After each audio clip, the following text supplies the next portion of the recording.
자, 세형계산서 기재사항 및 부실기재시 제재열이 되어 있죠. 그래서 필요적 기재사항이 있고, 그리고 우리 지금 1-80페이지 합니다. 필요적 기재사항이 있고 임의적 기재사항이 있다. 필요적 기재사항은 그거 무조건 써야 돼. 안 쓰면 세형계산서에 효력이 없는 거야. 효력 인정받고 싶으면 가산세를 물어야 돼. 가산세. 됐어요? 임의적 기재사항 써도 되고 안 써도 되고 상관없어. 자, 필요적 기재사항 동그라미 1번. 공급하는에 동그라미 치자. 공급하는 사업자의 등록번호와 성명명치. 동그라미 2번에 공급받는 자의 등록번호. 공급하는 자는 성명명치까지 들어가야 되는데 공급받는 자는 등록번호만 들어가면 돼. 동그라미 3번. 공급가액과 부가가치세. 당연히 들어가야지. 얼마인지. 그치? 동그라미 4번. 작성연월일이 들어가야 돼. 밑에 화살표에 공급연월일은 써도 되고 안 써도 되고 그래. 이거 헷갈리면 안 돼. 조교 선생님, 여기에 어딜 봐도 도장이란 말이 있어요, 없어요? 없죠? 제가 예전에 월급쟁이로 법인에 있을 때 거기에 18년차 외부조정업체인데 18년차 부장이라는 회계팀 부장이라는 사람이 전화가 왔어. 전자세형계산서 제도가 처음 시작됐을 때. 세무사님, 전자세형계산서를 받았는데요, 이메일로. 예. 도장이 안 찍히는데요, 잡니까? 나도 성격이 보통이 아니잖아. 근데 내가 뭐라 얘기했냐면, 그러니까 어떻게 해야 될까? 부장님, 회계팀에 언제부터 계셨어요? 나 입사할 때부터 회계팀에 있었지. 부장님 혹시 사무실에 그 부가가치세 신문책이라고 굴러다닙니까? 땅바닥에? 있지요. 거기 세금계산서라는 그 절차 규정이 있는데 거기에 필요적 기재사항이라는 게 있는데 그거 한번 보고 전화 주세요. 이렇게 전화하는 거더라고. 그러겠지. 그지? 됐죠? 도장이 어디 있어요? 도장이. 안 그래? 눈도장 찍은 것도. 이런 게 무식한 거예요, 여러분. 아시겠죠? 이제 배운 사람들이니까 여러분들은 다르게. 자, 그 밑에 괄호 2번. 세금계산서 미수수 또는 필요적 기재사항을 부실기재하면 가산세가 있다. 공급자와 받는 자. 공급자, 세금계산서 불성실 가산세.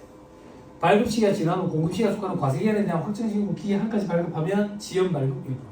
발급 안 하면 미발급 2%. 자, 세금계산서 가산세 또 확인하러 가자. 아까 몇 페이지였어? 165? 자, 1-165페이지. 찾았어요? 네. 자, 괄호 2번에 동그라미 1번. 세금계산서 발급 시기가 지난 후 공급시기가 속하는 과세기간에 대한 확정신고 기 한까지 발급하는 경우 기억 옆에 쓰세요. 지연 발급. 몇 프로? 1%? 이거 무섭다. 1%가 10억짜리면 1%면 얼마야? 무섭다고. 됐죠? 동그라미 니은에 발급하지 않는 경우 옆에 쓰세요. 미발급. 됐나요? 어렵다고 거짓말 해보세요. 안 어렵죠? 자, 안 어렵다라는 걸 입증을 해줄 거예요. 증명을. 지금 한번 보세요.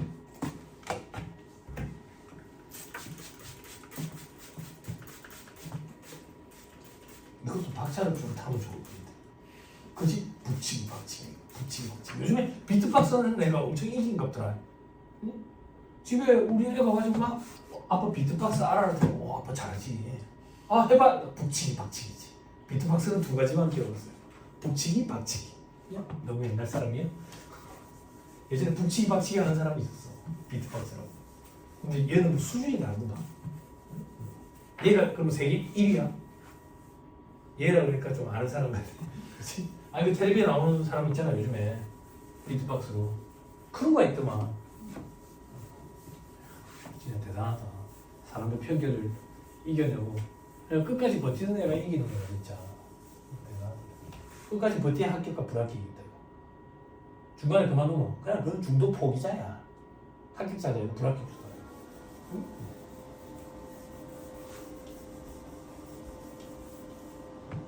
들어가보세요. 공급하는 자가 있고요. 공급받는 자가 있어요. 물건을 공급한다고요? 공급을 어떻게 하는데 5월 1일에 공급한다고 볼게.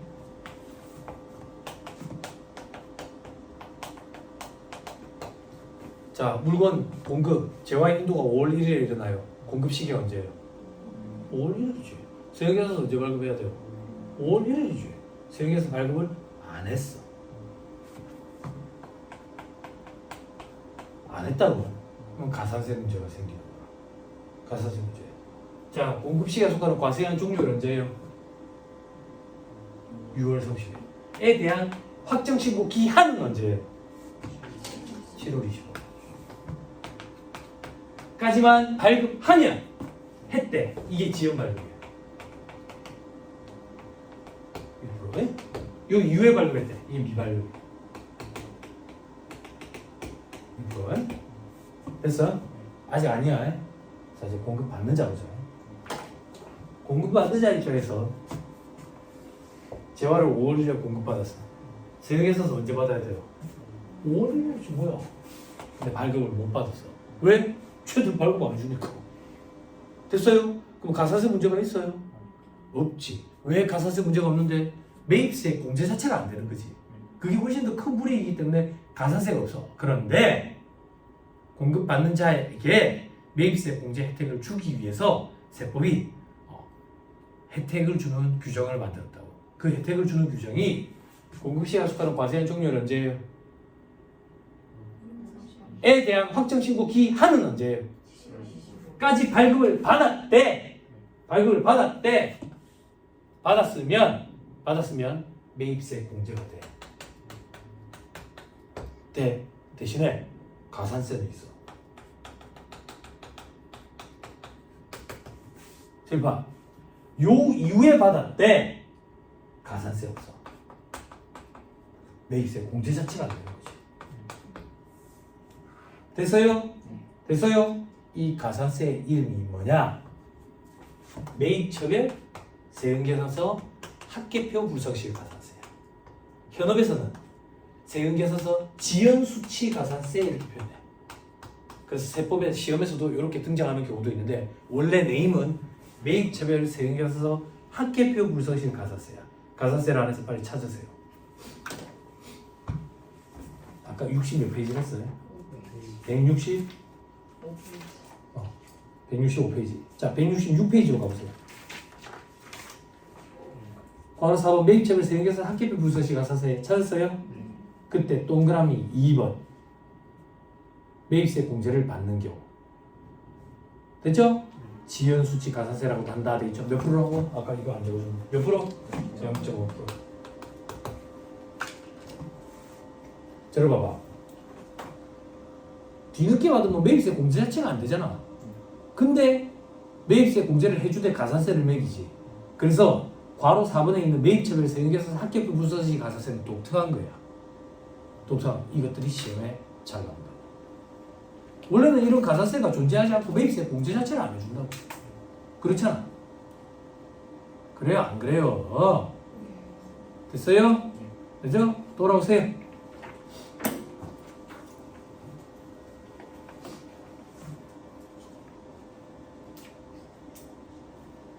됐나요?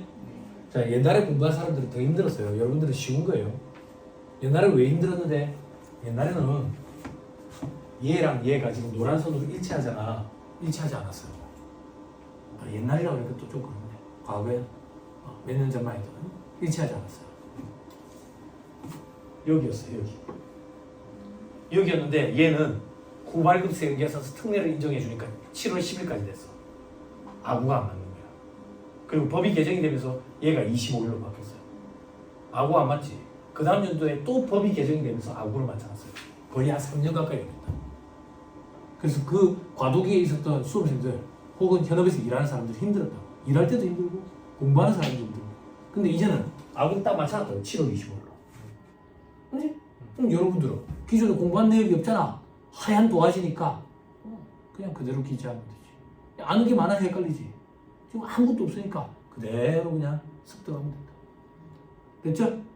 그죠? 무섭죠. 그러니까 장수생들이 합격 가능성이 높아지는 게 아니라 이런 게 무섭죠. 자꾸 바뀌니까. 근데 이게 대신에 또 우리 입장에서는 영업할 수 있는 영업 노하우가 된다. 영업 노하우. 거래처 사장들 규모가 제법 있는 데는 돈 아까워 안 해. 확실하게 하고 싶어하지. 세금 관련돼가지고 탈이 없도록. 근데 돈이 어중뛰게 있는 사람들 장사가 잘 안 되는 사람들 회계사무실에 수수료 주는 걸 아깝게 생각한다. 좀 안타깝지 보고 있어. 다른 거 수수료 나가는 건 안 아까우면서. 이런 사람들이 이제 가만 보니까 회계사무실에서 일도 안 하는 것 같거든. 전사는 거 다 하는 것 같거든. 자기 한다 하는 거야. 구세 정부에서. 그럼 뭐 말릴 필요 없어. 가고 와라 하면 돼. 그럼 한마디만 하면 돼. 많이 바뀌는데 이렇게. 그러면 이제 신고 당일날 연락이 오면 다급해가지고 못해가지고 와요. 도와달라고 와요. 도와달라고. 나는 일본인데 어떻게 도와줘? 예? 그러고 나면 또 다시 갖고 온다. 그럴 때 안 받지. 혹은 그때는 이제 깎아주지 마. 깎아주니까 속상한 거야. 아는 사람이라고. 제가 온갖 다 받고 서비스를 좀 더 해주면 돼. 그리고 돈 많은 깎아준다고 오는 사람은 돈 많은 깎아준다고 또 딴 데 간다. 그런 사람들 신경 쓸 필요 없다. 장사해보면 별의별 사람 다 만났듯이 이것도 장사니까. 조교 선생님 학교에 또라이들 많이 만났듯이 나도 또라이들 챙지라고. 거지도 챙지고 스님도 자주 오고 예배당에서도 자주 오고 그치? 물 마시러 우리 집 무주인데요? 사무실이? 응? 마트 가면 돈 주고서 물 사 먹을 거면서 정수기면 물 빼면 공짜야. 화장실 가서 마셔야지. 농담이에요. 자, 공부하기 편하다. 됐죠? 칠판. 중요해서가 아니라 구분하기 위해서 색깔을 달리 할게. 색깔을 달리. 자, 물건 공급이 5월 1일에 이루어졌어. 공급 시기 언제라고요? 5월 1일. 세영에서도 언제 발급해야 돼? 발급을 했어. 했어요? 전자로 발급. 법인 혹은 전자세영에서 의무 발급 사업자래. 됐어요? 전송 언제까지 해야 돼? 다음날까지 전송을 안 했어. 가산세 문제가 생긴다. 공급 시기가 속하는 과세한 종류는 언제예요? 에 대한 확정 신고 기한은 언제예요? 까지 전송을 했대. 지연 전송. 몇 프로를 했어? 0.3%. 요 이후에 때 미전송 0.5%. 됐어요? 전송과 관련된 가산세는 공급자 입장에서만 있는 거야. 받는 자가 무슨 전송을 해? 됐어요? 근데 학생들은 이제 이런 사회생활 해본 적이 없으니까 이런 것도 물어보더라. 하나만 더 말 나온 김에 학생들 또 질문한다. 사전 질문 원청 보세요. 5월 1일에 세행돼서 발급을 안 했어. 안 했으면 전송이 됐겠어? 전송도 안 됐지. 그럼 가산세 어떻게 하냐 이거야. 두 가지를 다 내냐고. 중복 제외라는 규정이 있어. 가산세 중복 제외라는 규정이 있는데 이건 너무 까다로워. 그래서 1차 시험을 대비하든 2차 시험을 대비하든 수험생들이 안 갖고 들어가. 그럼 어떻게 대비하는데? 시험장에 가서 만약에 나오면 둘 중에 큰 거 한 번만 낸다. 이래 생각하고 들어간다고. 현업에서 일을 할 때는 어떻게 하는데? 찾아보면 되지. 그죠? 둘 중에 큰 거 한 번만 낸다. 발급과 관련된 가산세만 낸다. 됐죠? 됐어. 마무리합시다. 적용합시다. 1-80페이지.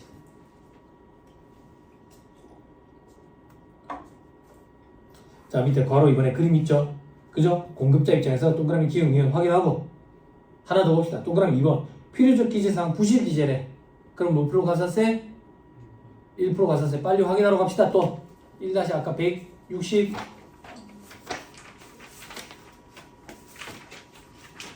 165페이지 괄호 2번에 동그라미 2번 부실 기재 1% 됐어요? 부실 기재가 도대체 뭐야?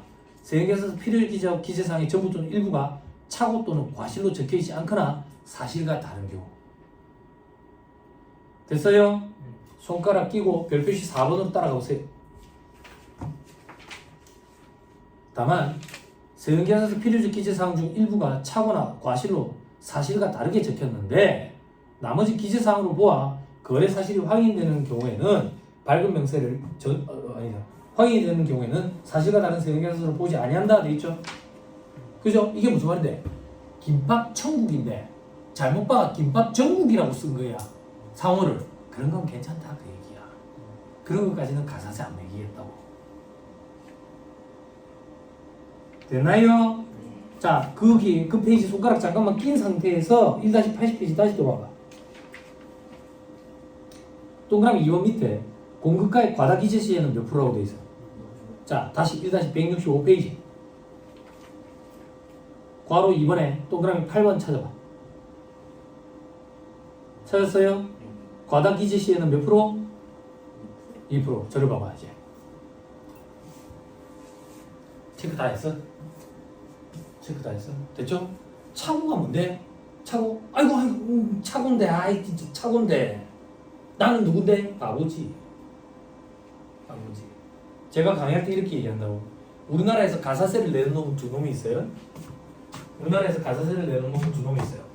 멍청한 놈과 도둑놈. 도둑놈을 부정이라고 얘기해요. 멍청한 놈을 일반이라고 얘기해요. 불순하다 이거야. 의도 자체가. 그래서 가사세를 많이 때려요. 멍청한 놈은 조금 상대적으로 적게 때리고, 차고가 멍청한 놈이라고. 멍청한 놈.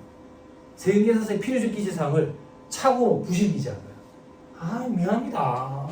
내가 멍청해가지고 김밥 천국인데 김밥 전국이라고 썼네. 어? 장병호인데 장병오라고 썼네. 아 미안합니다. 어? 그래서 이 차고의 범위가 어디까지냐 이거야. 사람 머리를 쪼개가 들어가 볼 수가 없잖아. 그치? 그래서 이런 차고를 일으키는 거야. 어떤 차고? 물건을 요번에 팔았는데 1억 원치 팔았거든. 근데 세무계산서에 10억이라고 쓴 거야. 그 세무조사 나와가지고 아이고 미안합니다. 멍청해가지고 차고를 일으켰네. 0을 한 개를 더 붙였네. 아이고 미안합니다. 0을 한 개를 더 붙인다는 걸 더블 클릭을 해가지고 3개가 더 붙었네. 어디까지 차고로 올 거냐 이거야. 어디까지 차고로 올 거냐고. 머리를 쪼개가 들어가 볼 수가 없는데 뒤통수에 구멍이 있어요. 조교 선생님 없잖아. 매트릭스 2도 아니라고. 안 되지. 그래서 이 경우 차고로 오지 않겠다는 얘기야. 공급가를 과다하게 기시한다. 됐어요? 그래서 가산세 2% 된다고. 자, 동우야. 사전 제목 원천 봉쇄. 니 지금 궁금하지? 뭐가 궁금한데? 세무사님. 공을 더 붙이고 세금을 더 많이 낼 거 아니에요.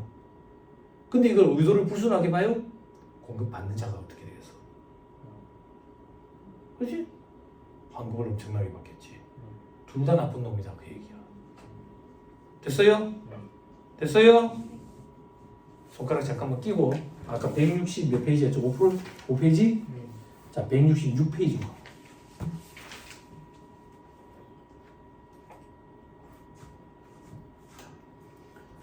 자, 166페이지.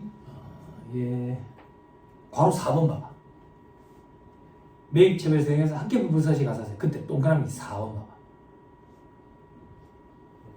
매입체별 세액에서 학계표 기재사항 중 공급가액을 사실과 다르게 과다하게 적어서 신고했대. 됐어요? 됐나요?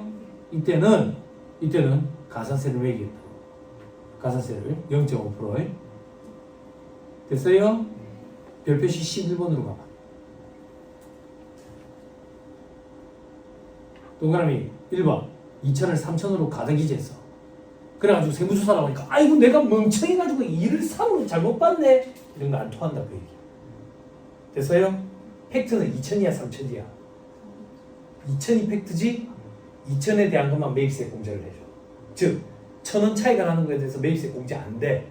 왜? 팩트는 2천이니까. 그리고 의도가 불순한 거야. 가산세 0.5% 때리겠다 그 얘기. 됐어요? 됐어요? 아니 됐어요 안 됐어요. 나중에 여러분들 국세기본법이라는 데서 공부할 거고 부가세법에서 가산세 파트에서 제가 이거 국세기본법상 가산세 규정을 조금만 해줄 건데 부정이냐 1번이냐 도둑놈이냐 멍청한 놈이냐 세무조사 나가면 다 멍청한 척한다. 안 그렇겠어? 그러면 우리나라에 부정가산세를 매기는 경우가 있겠어 없겠어? 없지. 그래서 자 요런 얘기 듣고 올려요. 제가 신문강의 할 때는 얘기하는데 하지 말자. 조금만 소개해. 어려운데 이게 예전에 부당이었거든. 어느 순환한다고 부정으로 바뀌었는데 국세기본법상 부정, 사기기타 부정한 행위라고 그래. 사기기타 부정한 행위는 듣고 올려.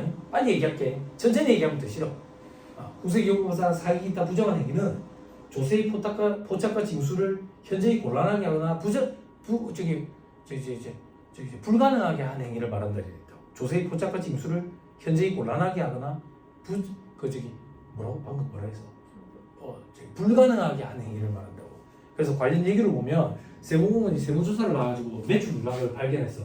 이건 불가능하게 한 행위가 아니기 때문에 일반 가산세를 때려야 된다라고 얘기한다고. 그러면 공무원이 세무조사 나와가지고 포착할 수 있으면 부정을 때릴 수가 없는 거지. 안 그래? 그럼 이 세상에 부정 가산세를 매기는 일이 존재하겠어? 존재하지 않겠지. 근데 봐주지 않고 무조건 때리는 경우가 있어. 몇 가지 경우가 있어. 뭐 하나만 예를 들면 자명계좌 이런 거. 자명계좌는 무조건 부정 가산세야. 내 명의 계좌가 아닌 거. 그 실사례 보면 예규에 보면 그런 거 있어. 법인의 매출 누락 금액을 그 장모님 명의 계좌로 받아내고 이런 게 있다고. 그런 건 무조건 40%로 가산세 때. 아니 상식적으로 생각해봐.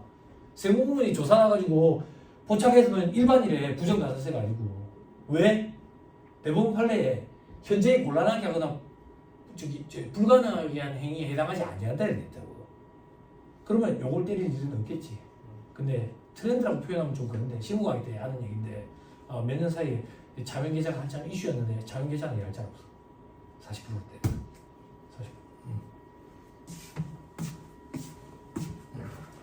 그러니까 현업에서 이루어지는 실무 강의라는 게 별게 없어. 그런 얘기, 이런 얘기해. 세법은 이론과 실무라는 게 없다고. 그냥 세법이야. 근데 현업에서 수업을 듣는 사람들이 저끼리 구분을 하는 거야. 이론과 실무를. 어떻게 구분하는데 지가 일할 때 들어본 적이 있으면 실무, 지가 일할 때 들어본 적이 없으면 이론. 결론적으로 무식해서 그런 거야. 그래서 제가 저주를 퍼붓지. 앞으로 새로운 일들이 자꾸 벌어져라. 그래야 공부를 하거든. 응? 여러분들은 회계사무실에 여직원으로 일하려고 여기 온 게 아니잖아. 다 알아야 돼. 물론 이제 다 알고 있지는 못하지. 세무사는 세법을 읽고 해석할 수 있는 능력 갖춘 사람이겠지. 그지? 세법에 대해서 다 알고 있는 건 컴퓨터가 알고 있겠지. 입력이 돼 있겠지. 안 그래? 그래서 일반 기업체들 중에 회계사나 세무사한테 고문 계약을 하면 월 돈을 많이 줘야 되거든. 그래서 그런 사이트들이 있어. 계약을 맺어가지고 그 사이트에서 정보를 이제 이렇게 수집하는 거지. 한 달에 뭐 15만 원, 20만 원 주고 이제 이용할 수 있다고. 이용할 수 있는데 그 사람들이 나중에 이제 세무사한테 다시 오지. 왜? 얼렁뚱땅, 어영부영, 뭉텅거려가지고 답변을 해주거든. 왜 그렇게 답변해 주는데? 국세청에 서면질의 응답이 그렇게 돼 있어. 뭉텅거려가지고. 그걸 찾아서 대신 찾아주는 그 용역을 제공해주면서 한 달에 15만 원, 20만 원 받는 거거든. 서면 질의를 올려보신 분들은 알아. 응답을 받으면, 답변을 받으면 애매모호해. 그래서 맞다는 얘기야, 아니라는 얘기야, 하라는 얘기야, 하지 말라는 얘기야. 책임 소재 여부 때문에. 국세청의 서면 질의 응답은 국세청의 공식적인 답변이야. 111 고객만족센터 대답은 국세청의 공식적인 답변이 아니라고. 대법원에서 그렇게 판결을 내렸어. 책임이 없어, 국세청에서. 근데 서면 질의 응답은 달라. 그래서 애매모호하지. 일할 때 참 피곤하지. 그럴 때 판단을 내리는 거. 그게 세무사가 하는 역할이에요. 앉아가지고 장부나 하고 있고 여직원이 되려고 하는 게 아니고. 자, 다시 또 봅시다. 자, 이제 앞으로 다시 돌아가면 되겠네. 자, 1-80페이지.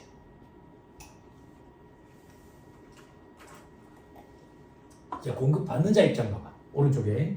공급받는 자, 동그라미 기울 0.5% 매입세 공제해주대. 그지? 이 가사세 이름이 뭐라 했다? 요거. 매입처별 세액연산서 학교교부서실 가사세. 현업에서는 지연수치, 세액연산서 지연수치 가사세 이렇게도 표현한다. 됐죠? 됐죠? 자, 그리고 동그라미 니은 발급 안 받았대. 그럼 매입세 공제 자체가 안 된다. 그리고 가산세 없다. 대괄호 안에 단 이렇게 돼 있죠. 그죠? 요건 그때 가서 합시다. 시험에 잘 안 나와. 시험에 잘 안 나와. 매입세 공제를 해주되 가산세를 매기는 규정이 있는데 요거는 저 뒤에 가서 합시다. 아예 시험에 나오는 것도 있네. 그때 가서 합시다. 구분해 줄게. 저 뒤에 가서. 자, 밑에 동그라미 2번. 필요적 기재사항에 부실 기재 시일이 있죠. 그죠? 매입세 공제 자체가 안 돼. 그러니까 가산세도 안 돼. 없어. 되나요? 밑에 발급 시기는 공급 시기에 발급한다고. 공급 시기 앞에서 공부했지. 자, 다음 페이지 6번. 매입자 발행 세금계산서에 따른 매입세 공제 특례돼 있죠. 그죠? 요건 시험에 말문제 보기 한 번 정도 구성한다. 그러니까 너무 복잡하게 볼 필요 없어. 자, 밑에 여러분들 이해를 돕기 위해서 그림이 있죠. 그죠? 근데 이 그림이 이해를 돕지를 못해요. 그래서 제가 말로 조질 거야. 말로 조질 거야. 제목이 뭐라고 돼 있어? 조교 선생님, 세계에서 누가 발급해 준댔어요? 공급하는 자. 근데 여기 제목은 뭐라고 돼 있어요? 매입자는 공급받는 자잖아. 요 얘기야. 물건을 파는 놈이 세금계산서를 2장을 작성을 해서 하나씩 나눠 붙여야 되잖아. 나눠 붙여야 되잖아. 요게 발급을 안 하고 튀어버린 거야. 튀어버린 거야. 그러면 이 사람은 매입세 공제를 못 받잖아. 불이익을 당할 거 아니야. 그래서 이 사람 관할세무서장한테 하소연을 하는 거야. 그럼 이 사람 관할세무서장이 이 사람 관할세무서장한테 연락을 해가지고 이런 거래 사실이 있었는지를 확인을 해. 그래서 거래 사실이 있었다는 게 확인이 딱 되면 발급을 해줘. 그게 이 사람이 요청을 해서 발급받은 세금계산서, 매입자 발행 세금계산서. 그럼 그게 법적 증빙이 되니까 이 사람은 매입세 공제를 받을 수가 있어. 거기까지만 하면 돼. 됐나요? 근데 이게 시험의 말문제 보기예요. 뭐가 등장했는데 그림의 왼쪽을 봐봐. 공급시기가 속하는 과세기한 종료로부터 몇 년 내에? 그러니까 너무 오래된 거는 거래 사실이 있었는지 확인 자체가 힘드니까 안 된다 그 얘기야. 근데 이게 과거에는 6개월이었거든. 1년을 늘었어. 그러면서 시험에 보기를 한 번 구성했다. 또 하나 구성한 게 뭔데? 저 밑에 파란 글씨 봐봐. 발행 대상. 거래 건당 고급 대가가 얼마 이상? 그러니까 너무 푼돈까지는 안 된다 그 얘기야. 서로 피곤하니까. 근데 이게 예전에는 10만 원이었거든. 5만 원으로 줄였어. 공급 뭐라고 돼 있어? 대가로. 공급가액이 아니야. 부가세 포함된 금액으로 5만 원이야. 그래서요, 그 정도만 봐도 차고 넘잖아. 시험에 안 나오는 해가 더 많아. 됐나요? 자, 수정 세금계산서 또는 수정 전자세금계산서 발급돼 있지. 수정. 제시가 동생을 얘기하는 게 아니에요. 뭔가 고친다는 얘기야. 바로 크리스탈을 얘기하는 게 아니라고. 뭔가 고치는 게 수정이라고. 됐어요? 이게 제가 이렇게 얘기할게요. 제가 과거에도 강의할 때 어떻게 했냐면 뭔가 잘못된 걸 바로잡는 게 수정이에요. 됐죠? 넘어갑니다. 왜? 시험에 안 나오니까. 근데 이게 현업에서 실무 강의할 때는 중요해. 실무 강의할 때는 왜? 작성 일자를 언제로 해야 되는지가 있거든. 그래서 실무 강의할 때는 얘기를 했어. 근데 이게 어느 순간 시험에 등장을 하더라고. 등장을 해. 그래서 제가 등장한 해에 수험생들한테 뭐라고 얘기했냐면 신경 쓰지 마세요. 앞으로 또 등장 안 할 거니까. 등장하는 거예요. 그 다음 년도에 또 등장하는 거야. 자칫 이제는 해야 되는 거야. 해야 돼. 응? 그냥 그래 생각하면 돼. 바로 잡는 게 수정이야. 근데 그걸 어떻게 바로 잡을 거냐 조금 보자고 얘기야.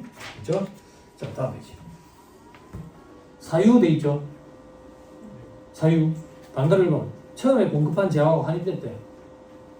뭘 수정하는데? 봐봐, 내려봐봐. 100만 원치 팔았어. 세금에서 100만 원치 발급했을 거 아니야. 반품이 30만 원치 들어왔어. 어떻게 할 거냐 이거야. 그런 걸 얘기하는 거야. 반품이 30만 원치가 들어왔다. 그러면 작성인 재화가 환입된 날을 적는데 반품 들어온 날. 난 물건 5월 1일에 팔았거든. 반품은 6월 1일에 들어왔대. 6월 1일자로 세금계산서 작성하래. 5월 1일자가 아니라. 이걸 가지고 시험 문제를 내더라고 출제 교수님들이. 이걸 최초의 세금계산서 발급일을 쓴다 이렇게. 물건을 공급한 날. 그러면 이제 수험생들은 혹하지 또. 응? 현업에서 일할 때는 수정세금계산서 발급 메뉴로 들어가면 이게 다 나와. 작성 일에 환입된 날을 쓰세요 이렇게. 그래서 회계사무실의 직원들이 시험 문제 풀 때 짜증을 내는 거야. 현업에서 이게 프로그램이 다 나오는데. 근데 어쩌겠어. 우리 시험장에 프로그램을 못 갖고 들어가요. 네? 자, 비고란에 처음 세금에서 작성일을 덧붙여 쓰는데 덧붙여 쓰는 걸 부기한다고 표현한다. 처음 세금에서 작성일이 언젠데 100만 원치 판 날이지. 그 얘기겠지. 그 다음 공급가액은 붉은색 글씨로 쓰거나 음의 표시로 해서 발급한대. 마이너스는 빨간색으로 표시가 돼. 빨간색으로. 이게 무슨 의미가 있어. 우리 사무실은 칼라 프린트가 없어. 그럼 다 흑백으로 나올 거 아니야. 흑백으로 나오지만 구분은 좀 돼. 구분. 농담이야. 컬러 프린트 다 있어야지. 도장이 나와야 되는데.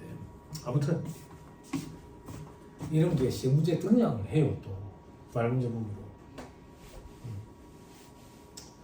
방금 이번에 계약의 해제로 재화용목이 공급되지 아니했대. 계약이 해제된 거야. 해제됐다. 그러면 작성일은 또 계약 해제일을 쓰래. 됐죠? 그 다음 방금 한번 계약이 해제등에 따라 공급가액에 추가 또는 차감되는 금액이 발생했대. 증감 사유가 발생한 날을 쓰래. 됐어요? 자, 이건 무슨 말인데? 100만원치 팔았어. 20만원치 더 보내달래. 그럼 120만원이잖아. 그 얘기야. 그 얘기. 그럼 여러분들은 이렇게 기억하면 돼. 아, 뭔가 수정할 만한 사유가 발생된 날, 그 날이 작성 연월일, 작성일이구나. 이렇게 생각하면 된다고. 됐나요? 최초에 물건 공급한 날이 작성일이 아니라. 그렇게 기억하면 혼돈할 일이 없지. 자, 그 밑에 반가로 4번.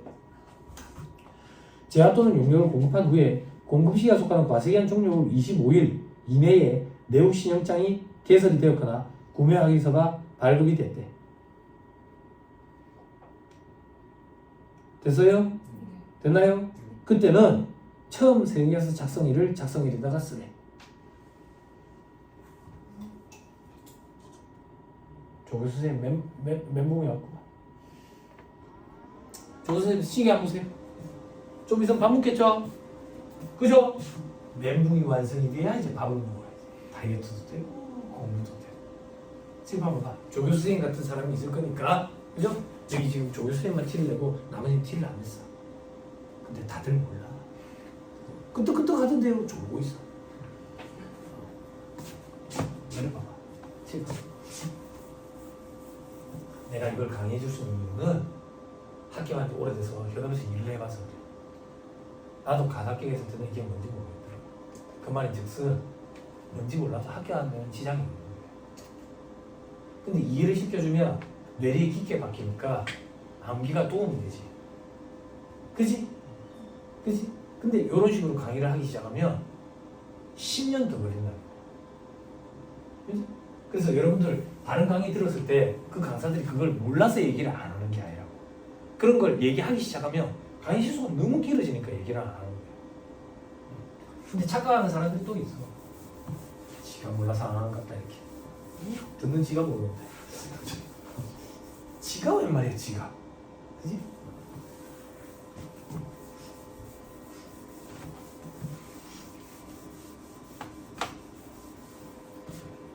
복습 차원이라고 생각하고 한번 보세요. 네. 기억을 더듬는 차원에서 우리 앞에서 명세를 했었지.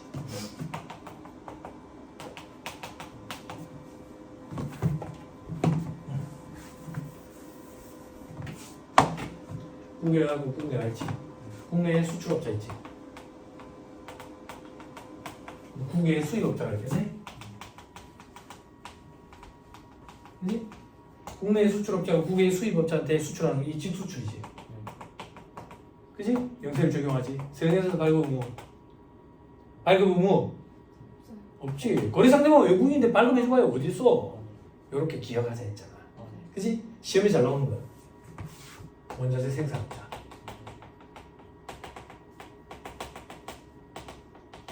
자가 수출업자한테 공급하는 이거.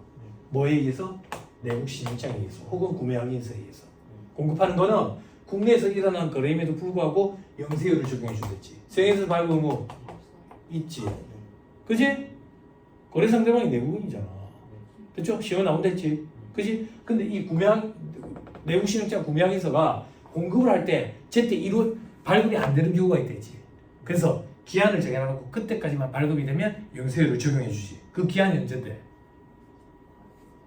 공급시가 속하는 과세기한 종료로부터 25일 내에.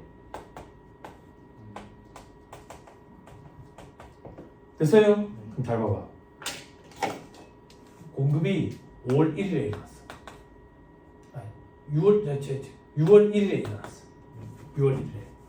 세계에서 발급이 언제 이루어져야 돼? 6월 1일이지 뭐야. 공급시기에 발급돼야 되니까. 근데 우리 앞에서 후발급 세계에서 특례 공부했지. 그지? 그때 특례 3번이 뭐였어? 공급이 있었던 게 확인이 되면 언제까지 발급이 가능해? 다음 달 10일. 그럼 언제야? 여기서 날짜 얘기. 7월 10일까지 발급이 가능하지.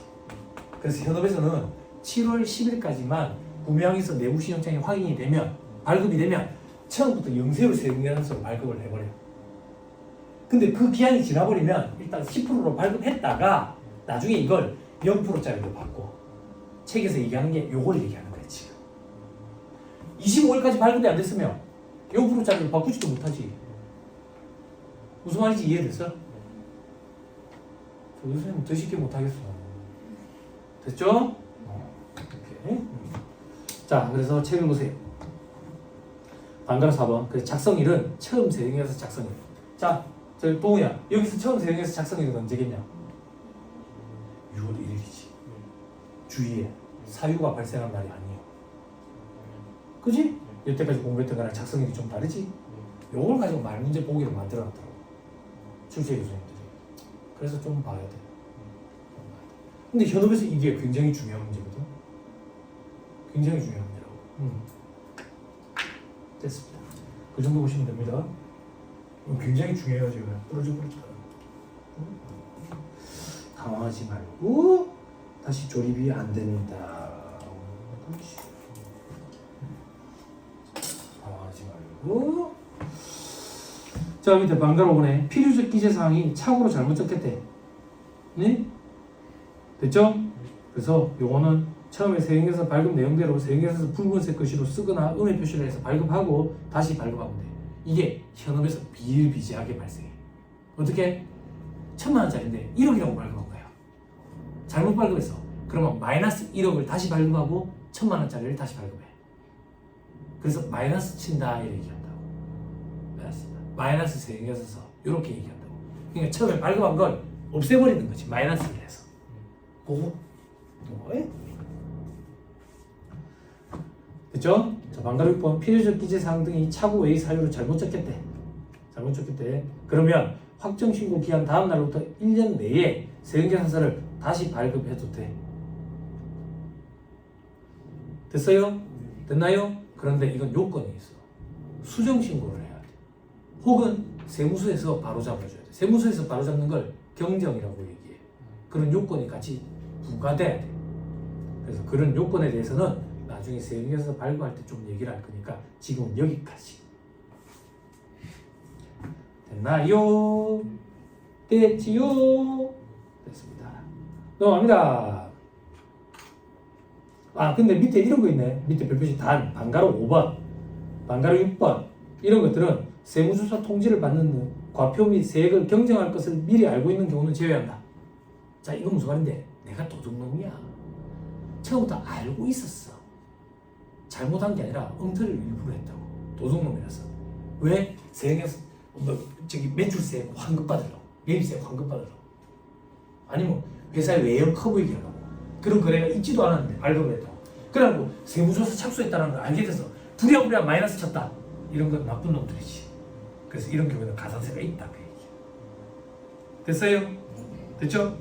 그게 경정을 있을 것을 미리 알고 라고 얘기하는 거예요. 경정과 경정 청구는 달라요. 나중에 가산세 파트에서 얘기를 해줄 거니까 좀 기다리면 돼요. 됐습니다. 넘어갑니다. 다음 페이지. 특수한 경우에 세금계산서 발급, 위탁 거래 앞에서 했어요. 리스 앞에서 했어요. 됐죠? 기타는 뭐가 기타를 했지? 오지 말라는 게 기타. 다음 페이지. 수입 세금계산서. 수입 세금계산서 누가 발급해 준다고? 세관장 체크다. 그 다음 파란 글씨 무슨 소리인지 몰라도 돼. 줄만 치세요. 부가세 납부 유예되는 때에도 수입 세금계산서 발급은 해야 돼. 납부 유예 제도는 절차 규정 맨 마지막 시간에 공부한다. 됐죠? 밑에 세부사항에 수정 수입 세금계산서. 수입 세금계산서 누가 발급한다고? 세관장. 수정도 누가 하겠어? 세관장이 수정할 일이 없어. 내가 엉터리로 하지. 세관장은 엉터리로 잘 발급 안 해. 시험에도 잘 나오지도 않아. 신경 쓸 필요 없다. 됐죠? 넘어갑니다. 자, 1-85페이지 영수증.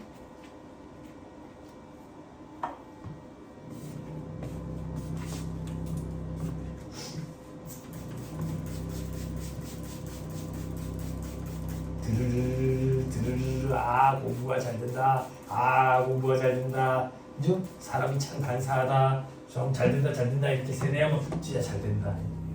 아, 즐겁다. 세법이라서 즐겁다. 세법이라서 원가 제공보다 훨씬 즐겁다. 세뇌가 된다고. 에? 세뇌가 된다. 예? 방금 그 표정은 굉장히 자연스럽다. 억지 웃음이 아닌 것처럼 느껴졌다. 그죠? 자기서 버텨야 된다. 그지?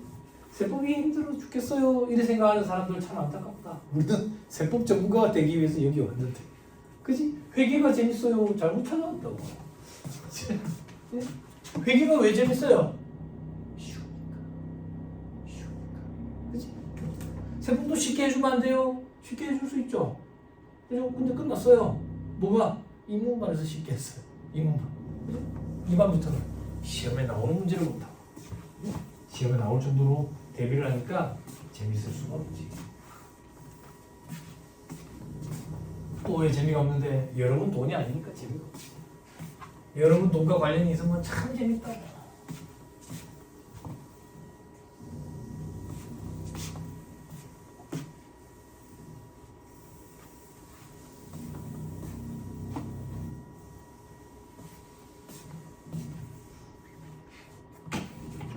자, 영수증 봅시다. 자, 부가가치세법에서 말하는 영수증이 도대체 뭐냐 이거야. 영수증은 필요적 기재사항 중에 공급받는 자와 부가가치세가 기재 안 돼 있는 걸 영수증이라고 얘기해요. 그래서 착각하면 안 돼. 여러분들 간이영수증이랑 영수증을 착각하면 안 돼. 세법에는 간이영수증이라는 용어 자체가 존재하지 않아. 그냥 영수증이야. 그럼 이런 영수증에 어떤 것들이 있는데 신용카드, 매출전표, 직불카드 영수증, 현금 영수증 이런 것들이 있거든.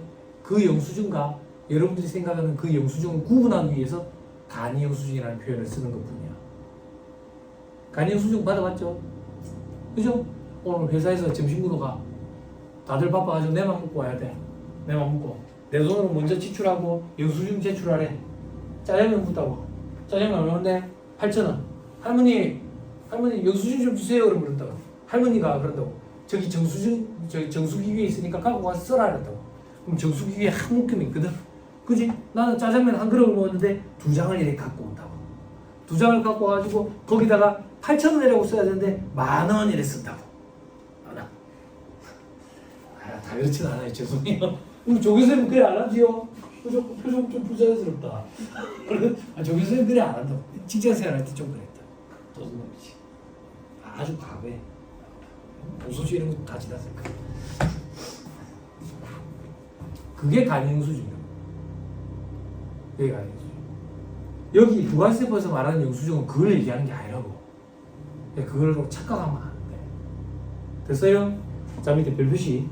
영수증을 발급하는 사업자라도 부가가치세를 적는 특례 규정인데 영수증 발급 대상자가 누군데? 아직 안 배웠어.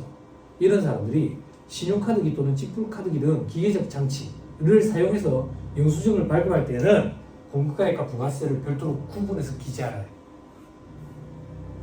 됐어요? 그럼 그 구분 기재되어 있는 신용카드, 매출전표, 직불카드 영수증을 현금 영수증을 받은 고객은 매입세 공제를 받을 수가 있어요. 부가세가 구분 기재되어 있기 때문에. 됐죠? 근데 괄호안에 뭐라고 돼 있어요? 금전 등록기는 제외하죠. 요건 안 돼. 됐어요? 금전 등록기 영수증은 뭔데요? 도로로 말리는 거 있죠? 그죠?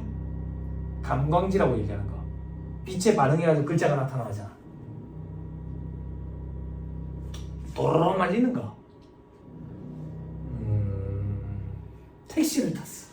택시. 아저씨 영수증 끊어주세요. 막 도로로 말리는 거 주지. 거기 라이트 불로 이렇게 쓱 하면 뭐가 확 나타난다고. 빨리 천천히 하면 타겠지. 그거 감각이지. 그거 얘기하는 거야. 그건 안 된다는 얘기야. 됐어요? 됐나요? 라이터 없어요? 이런 개드립을 하면 안 된다며. 개드립이라고 그러나? 그치? 담배 드립? 그거 참 자연스럽게 탁재훈이 잘하잖아. 몰라? 그러니까 이게 담배를 끊은 지 오래되니까 라이터가 필요할 때가 있는데 라이터가 없더라. 예전에 집에 라이터 이만큼 있었거든. 우리나라 라이터 전 세계적으로 알아주거든. 해외 유학생활 해본 사람들은 알아, 남자들. 우리나라 불티나 라이터가 정말 고장 안 나고 좋아. 외국에 나가 라이터 사면 라이터가 고장이 잘 나. 네, 그렇대. 너 담배 피냐? 담배 안 피워? 끊었냐? 오늘부터? 아니야? 담배는 피지 마라. 피우니까 정말 이게 차라리 술을 먹는 게 낫다. 자, 그 정도 보시면 돼요. 거래 상대방이 누군지, 부가세가 얼마인지 구분 기재 안 되는 걸 영수증이라고 얘기해요. 다음 페이지. 영수증 발급 사업자가 있다. 어떤 사람이 영수증 발급 사업자냐? 바로 1번. 주로 사업자가 아닌 자에게 재화 용역을 공급하는 다음의 사업자.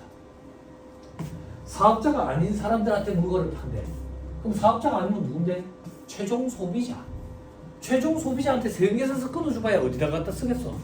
안 그래? 그러니까 세금계산서 끊어줄 필요 없이 그냥 영수증 발급해줘도 된다 그 얘기야. 됐어요? 자, 다음 페이지. 괄호 2번. 간이가세자 중 다음 중 어느 하나에 해당하는 자. 동그라미 1번. 직전연도 공급가의 합계액이 4,800만 원에 미달하는 개인사업자. 이 사람들은 세금계산서 발급을 못한다 했지. 발급 못하면 어떻게 해? 영수증 발급하겠지. 됐어요? 자, 그리고 동그라미 2번. 신규로 사업을 시작하는 개인사업자로서 간이가세 적용 신고를 함에 따라 간이가세자로 하는 제초 과세기간 중에 있는 자. 이 사람들은 어떤 사람들인데? 처음에 사업자 등록을 내. 사업자 등록을 낼 때 나는 간이가세자로 내주세요. 이렇게 하는 사람들. 이 사람들도 세금계산서 발급 못한다. 영수증 발급해야 돼. 됐나요? 됐지요? 자, 그러면 다시 왼쪽 페이지로 돌아오세요. 동그라미 1번부터 항목들이 참 많지요? 그죠? 근데 중간에 딱 끈 게 있다. 동그라미 8번에 중간을 딱 끊어가지고 위에는 음력이 없고 밑에는 음력이 있죠? 그죠? 왼쪽으로 가보자. 위에는 발급해야 한다 이렇게 되어 있네. 밑에는 발급할 수 없다 이렇게 되어 있네. 그 위에 제목이 뭐라고 되어 있는데 특별한 경우에 세금계산서 발급 여부. 특별한 경우가 도대체 뭔데? 밑에 몇 표시 1번. 특별한 경우는 공급을 받는 사업자가 사업자 등록증을 제시하고 세금계산서 발급을 요구하는 경우에 위에 있는 사람들은 발급을 해줘야 된대. 밑에 있는 사람들은 그래도 발급을 해줄 수 없대. 예를 들자. 동그라미 1번. 소매업, 음식점, 숙박업, 간이가세가 배제되는 전문자격사, 사자들. 그리고 동그라미 5번에 우체국 택배, 동그라미 6번 공인인증서 발급하는 사업, 동그라미 8번에 전세버스. 여기까지는 거래 상대방이 사장님 사실은 제가 사업자인데 세금계산서 발급해 주세요 라고 요청을 하면 발급을 해줘야 돼. 어떻게 이루어지는데? 사업자 등록증 사본 달라해. 그래 발급을 해줘야 된다고. 근데 밑에 있는 사람이 어떤 사람인데 그 외에 여객운송, 미용욕탕 유사 서비스, 입장권을 발행해서 영위하는 사업. 동그라미 11번, 12번, 13번 부가세가 다 과세된대. 과세되는 진료 영역, 동물 진료 영역, 무도학원, 자동차 운전학원 이런 데는 그래도 발급할 수 없대. 됐나요? 예를 하나 들까? 미용욕탕 유사 서비스, 목욕탕, 여기 목욕탕 달치기로 끊는다고. 달치기로 끊으면서 할머니 제가 사실은 사업자거든요. 세금계산서 발급해 주세요. 그럼 할머니가 그런다고. 니는 몸에 그림이 없지만 오지 마. 남탕은 몸에 그림이 있으면 출입 금지거든. 출입해서 고발하면 여기 과태료 먹어. 몸에 그림. 뭐 고민형 이런 거 말고 막 여기서 시작돼가지고 뱅글뱅글 돌아가지고 여기 이제 용꼬리가 이제 보이는 그런 거. 아니 그런 거. 아니 예전에 내가 월급쟁이로 사무실 월급쟁이로 있을 때 거기 여직원이 하나 있었는데 내가 되게 깡마르고 되게 왜소했는데 여름에도 긴 바지 이런 거야. 그래서 왜소해가지고 되게 추위를 많이 타나 보다 이런 생각했는데 주말에 저희들끼리 나가지고 일을 한 거야. 근데 내가 주말에 사무실에 뭘 가지러 갈 일이 있었어. 그래서 말도 안 하고 사무실 들렀는데 내를 보고 깜짝 놀라는 거야. 세무사님 어쩐 일이시냐고. 나도 놀랬네. 어쩐 일이야. 무슨 일이야. 아직 일할 게 있어 왔대. 그리고 왔는데 한 벤치에 나시를 입고 왔어. 뱅글 여기 꼬리고 내가 볼 때 그 꼬리만 봤는데 용인 것 같아. 돼지가 아니야. 그렇더라고. 뭐 할 수 있잖아. 문신술, 문신 제거술, 피어싱, 콧뚜레 말고 피어싱, 에어링, 이런 거는 다 부가세가 과세된다. 그지? 근데 좀 안타깝더라고. 깨끗하게 싹 지우면 예쁠 것 같은데. 깨끗하게 싹 지우니까 피부가 하얗게 깨끗하게 얼마나 예쁘더라. 우회색인가? 우회색에? 안 어울림? 참 예쁘다. 그지? 그래놓고 또 이제 무슨 병이 도지는지 또 문신술을 하대. 부가세가 또 붙었겠지? 그지? 그러다가 이제 어느 순간 좀 많아지면 또 문신 제거술을 하겠지. 또 부가세가 붙지. 그지? 네, 그래. 피어싱 몰라. 피어싱. 여도 하지마, 여도. 이빨이라지. 동물은 이빨. 사람은 치아, 이. 그지? 이 깨가 구멍 뚫잖아. 그래, 다이아를 박잖아. 몰라? 이 하고 반짝반짝 하잖아. 몰라? 그래, 전당포에 아저씨가 그러잖아. 금이빨만 빼고 이제 씹어 먹어준다잖아. 금이빨은 돈이 되니까 다이아 이빨은 더 돈이 되겠지. 일부러 텔레비도 안 보고. 응? 힙합, 비팝, 이런 하는 애들이 한다잖아. 응? 그림도 그리다가 랩도 하다가 막 이러잖아. 저기 부산대 밑에 똥다리 밑에 가지고 그림도 그리다가, 그지? 랩도 좀 하다가, 그래 서울에 가가지고 막 연애하다가 헤어졌는데 이제 잘 나가고, 연애하다가 헤어진 그 여자는 이제 결혼해가지고 아도 낳았대. 그지? 홍대 여신인가 뭐. 홍대에 여신들 많던데 왜 홍대 여신인지 잘 모르겠는데. 홍대 앞에 진짜 예쁜 사람 많은데, 근데 그 사람이 홍대 여신이었대. 우리 와이프는 뭐 울산 여신이겠지.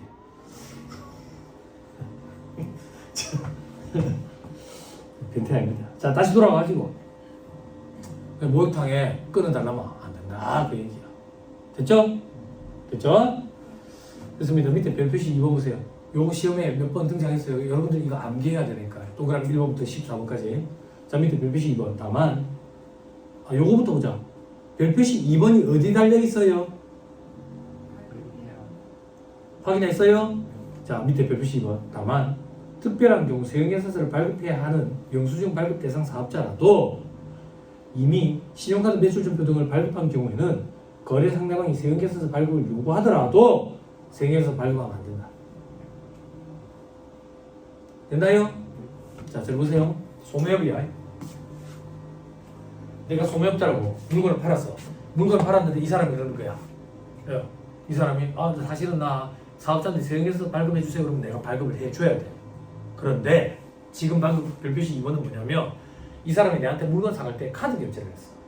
그래서 내가 신용카드 매출전표를 발급해 줬다고. 거기에 부가세가 별도로 구분 기재돼 있을 거야. 그럼 이 사람은 그걸 근거로 매입세 공제를 받을 거거든. 근데 이 사람이 나중에 내한테 와가지고 세형계산서 발급을 요구하네? 그럼 발급해 줄 수 없다, 그 얘기야. 옆에 취지가 뭐라고 돼 있어? 이중공제 혜택을 받을 수가 있으니까. 나를 봐봐. 그럼 이 사람은 신용카드 매출전표를 가지고 매입세 공제를 받을 수가 있거든. 근데 내가 추가적으로 세형계산서를 발급해주면 이중공제를 받을 수 있는 여지가 있잖아. 그걸 방지하기 위해서 발급해주면 안 된대. 저를 계속 봐봐. 반대로 처음에 이 사람이 물건 사갈 때 세금계산서 발급해달라 했어.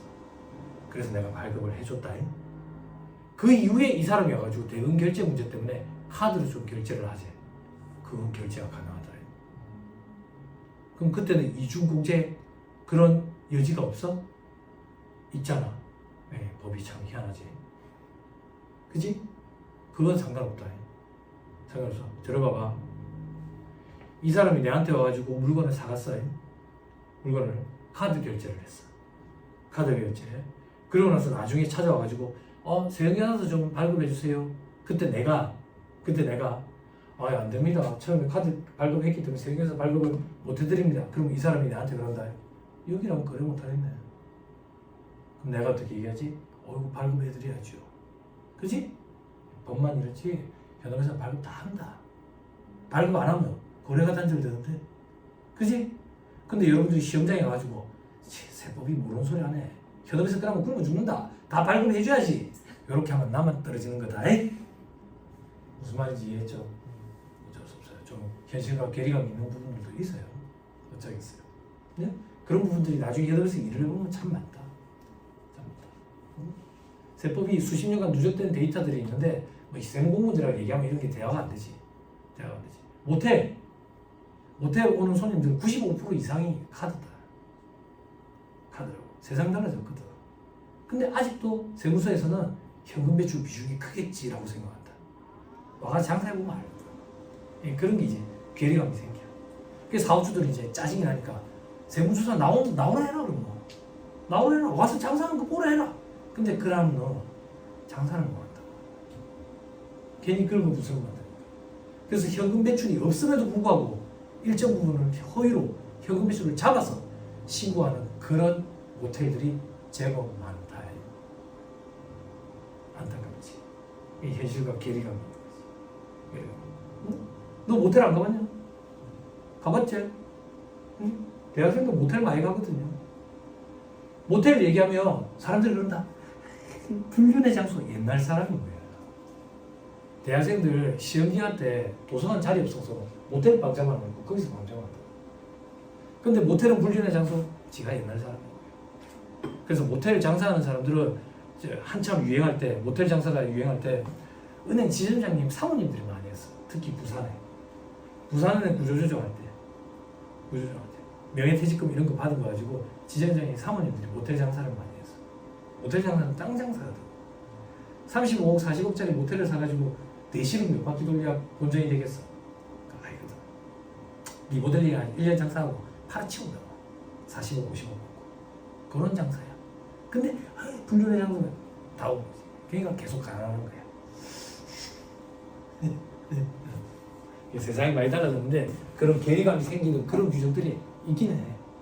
근데 그런 것들이 보완돼 가고 있는 과정이다라고 생각을 하면 돼. 응? 아니 세무사님 그런 거 좀 얘기해가지고 내가 뭐라고 내가 무슨 힘이 있어서 안 그래? 물론 무임승차자를 싫어하긴 하지. 그지? 무임승차자 싫어하니까 세무사님 좀 목소리를 나는 그냥 안 타. 안 타 얘기했잖아. 난 중국에 가서 살고 싶은 사람이라고. 그지?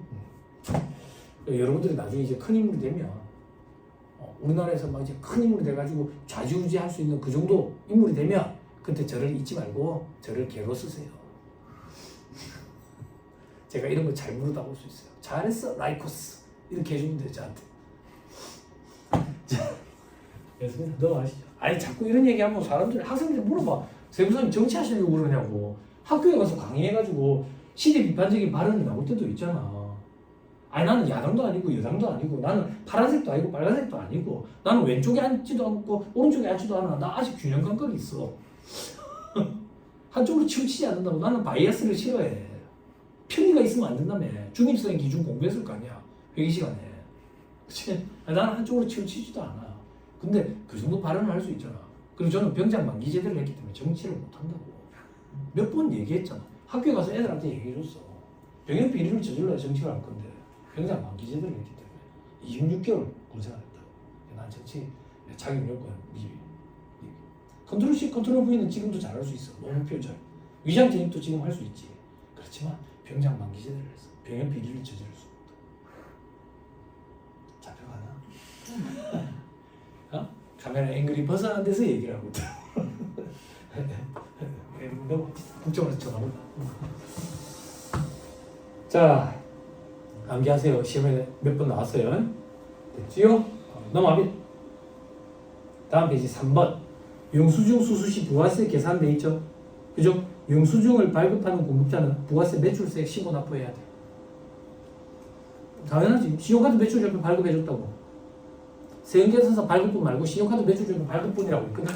손가락 잠깐만 끼고 1-91페이지.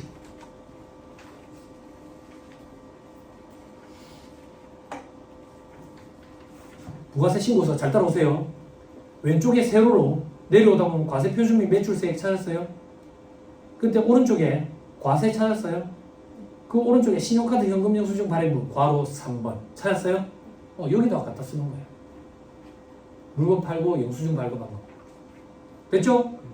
현금 매출은요 밑에 기타에 쓰는 거예요. 됐어요? 됐죠? 돌아오세요. 자, 또 그럼 이거 영수증을 수취하는 사람은 매입세 공제 못 받지. 다만 신용카드 매출 전표 등을 발급받았는데 부가세가 별도로 구분 기재되어 있으면 매입세 공제를 받을 수가 있어. 그거는 세금 계산하는 사람 똑같다 그 얘기야. 됐지요? 넘어갑니다. 다 3번 1-88페이지 박스 3번 제목 좀 읽어주세요. 조교 선생님. 다시 읽어주세요. 잘 봐봐. 착각하면 안 돼. 우리 앞에서는 영수증 발급 대상자였어. 그럼 세금계산서 발급 못하니까 영수증 발급하지. 지금부터 볼 사람은 세금계산서뿐만 아니라 영수증도 발급 안 해도 되는 사람들이야. 됐어요? 됐지요? 방향 잘 잡아야 돼. 자, 어떤 사람인데? 동그라미 1번 택시. 택시 기사님은 영수증 발급해주면 감사합니다 하고 받으면 돼. 택시 기사님은 아무것도 발급 안 해줘도 돼. 법적으로. 됐죠? 그리고 노점, 행상. 됐어요? 조교 선생님 회오리 감자 먹어봤어요? 그거 얼마씩이나 해요? 아니 한 번도 못 먹어봤어. 총 500원? 회오리 감자 사 먹으면서 영수증 발급해달라고 하면 회오리 감자로 맞아. 오뎅 사 먹으면서 영수증 발급해달라고 하면 오뎅 또 찌는. 됐어요? 아무것도 발급 안 해줘도 된다. 됐죠? 그리고 무인 판매기를 이용해서 재활 인력을 공급하는 사업자. 자판기에 붙어가지고 조교 선생님 내일 학교에 와가지고 영수증 발급해 주시소. 그러면 주변에 사람이 없어. 주변에 사람이 없어. 꽃을 꽂아야 되나 말이야. 꽃을 꽂아야 되나 막 이렇게 사람들이 홍해 갈라진다. 네? 됐죠? 됐죠? 다음 동그라미 2번 소매업 비용육탕 유사 서비스. 아무것도 발급 안 해줘도 돼. 다만 거래 상대방이 나는 사업자니까 발급해 주세요. 그러면 소매업자는 발급해 줘야 된다고. 됐어요? 됐나요? 됐죠? 그러니까 목욕탕 가지고 아줌마가 영수증 끊어주면 감사합니다 하고 받아야 돼. 그죠? 그것도 발급 안 해줘도 된다고 할머니가. 됐죠? 그 다음 동그라미 3번 간주공급. 간주공급은 누가 누구한테 발급할 거야? 내가 내한테 발급할 거야? 그죠? 다만 판매 목적 타사업장 맞추는 발급 의무가 있죠. 동그라미 4번 간주임대료. 내 혼자서 계산하는데 누가 누구한테 발급할 거야? 동그라미 5번 영세율.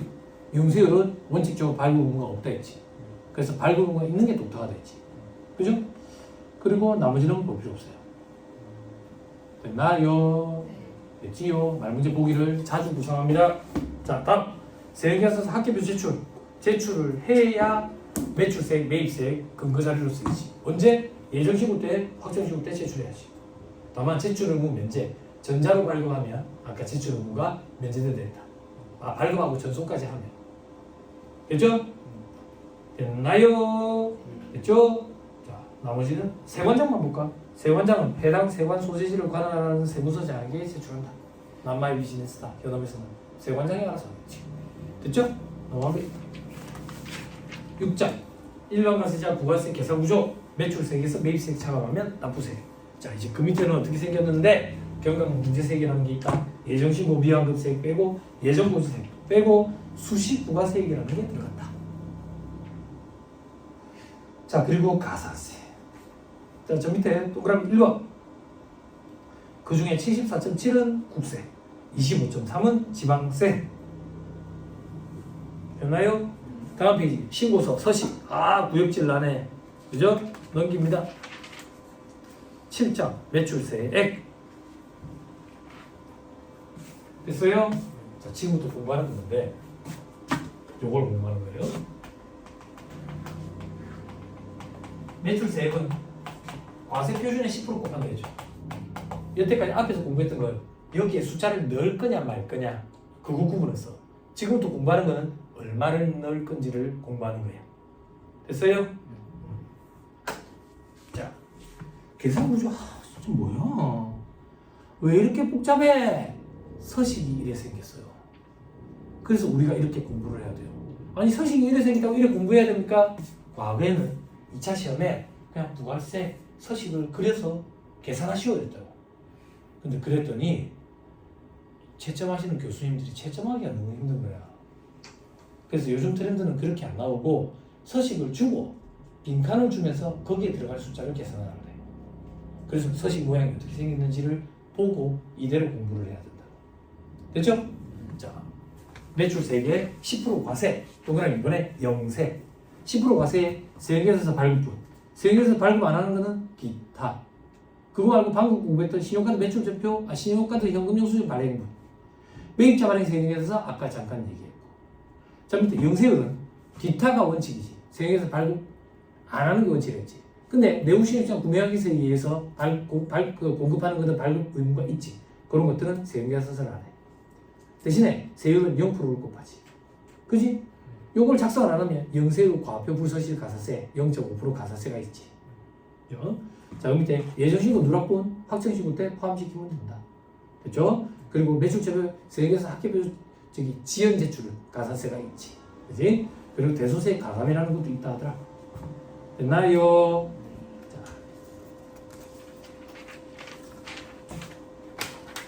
자, 과표에 얼마를 넣을 거냐.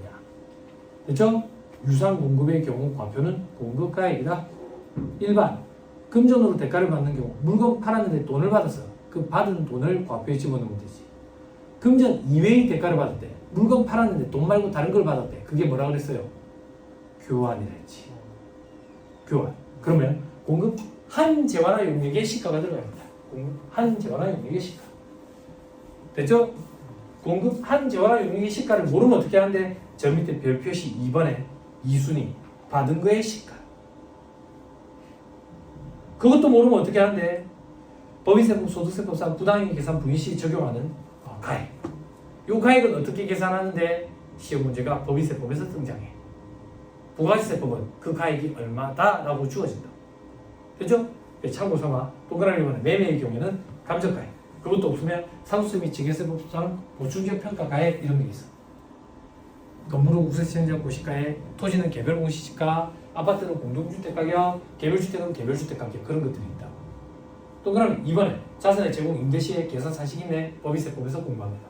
동그라미 3번에 계산사실임에 법인세법에서 공부합니다. 부가세법은 이 금액이 얼마다라고 주어진다. 스트레스 받을 필요 없다. 됐죠? 동그라미 2번 소득세법과의 비교. 공부한 게 없는데 무슨 비교를 해요? 그죠? 소득세법에서 공부하고 나면 비교가 된다. 됐죠? 자, 식사하시고 바로 2번에 고려사항부터 식사하시고 하시죠. 1시 40분.